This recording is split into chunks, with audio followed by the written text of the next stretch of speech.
What's up, guys? Today I'm going to do a video on what I have for breakfast every morning. My smoothie. And I do it in a very specific order for a reason, just because it works better. It mixes better. So the first ingredient is the pineapple. I like to just keep it in one piece. I don't like to cut up into a lot of pieces and then leave it in the fridge. I prefer to have a fresh slice. I just get one of these little plastic covers and I store it on top. So what I'm going to do is I'm going to cut about a 1-inch section like that, and then what I like to do is I like to just cut the core out of the middle to make a little circle. Cut that out. I save that for later. Usually I chew on the juices or whatever. A lot of good enzymes in it.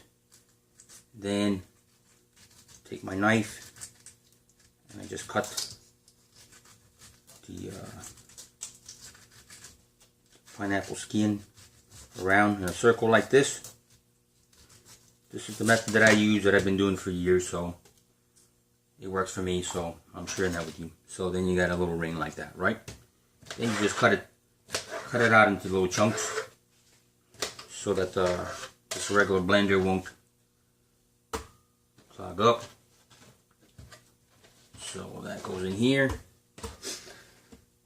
Then I have my 20-ounce shaker bottle with about half filled with water with a small handful of goji berries. I'll throw that in there. And then I have my spinach. Sometimes I use kale when I'm growing my own kale. But right now the kale is still starting to grow, so I'm going to start with just a bunch of spinach. You can put a lot or you can put a little. The spinach has very little as far as affecting the flavor. If you're putting kale, it might be a little bitter, and maybe you might want to try a small amount first. And I do it like this because this stuff is pretty liquidy, so when I blend it on slow, it won't splash all over the place. It won't get all over my lid and stuff. So usually I put it on slow speed, and then I'm going to add my protein powder while it's on slow. And then after that I'll put it in fast.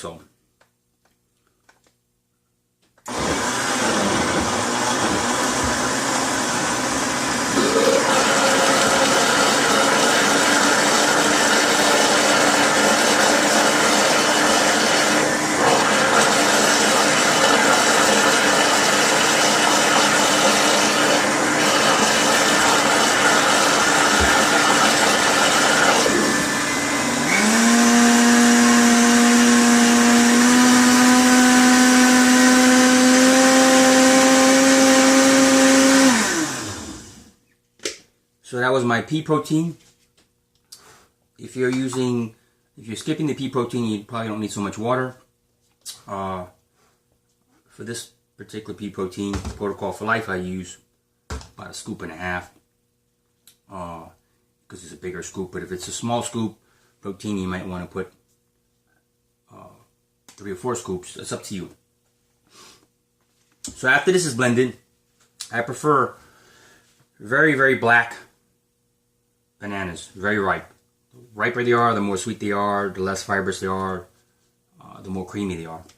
And this is, I would say, this is the minimum ripeness you want to use. This is edible, but like I said, I prefer the really, really black. So this, I just peeled out like that, and I throw that in.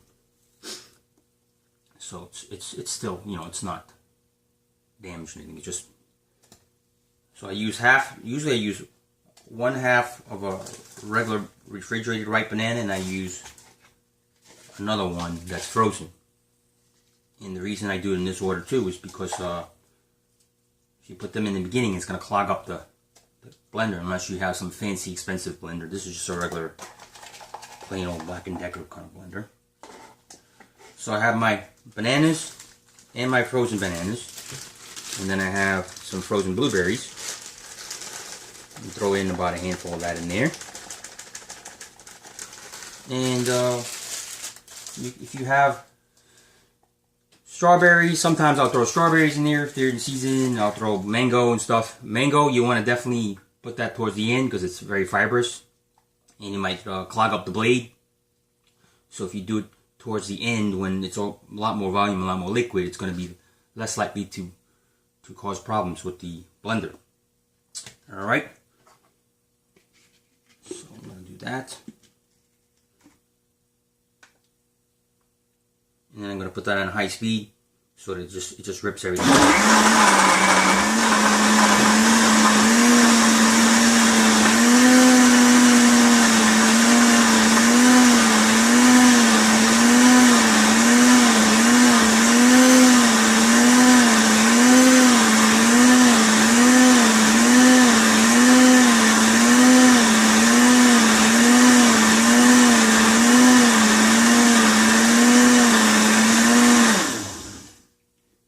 So sometimes I'll throw in some raw cacao or some melons or whatever's in season, berries, other types of berries.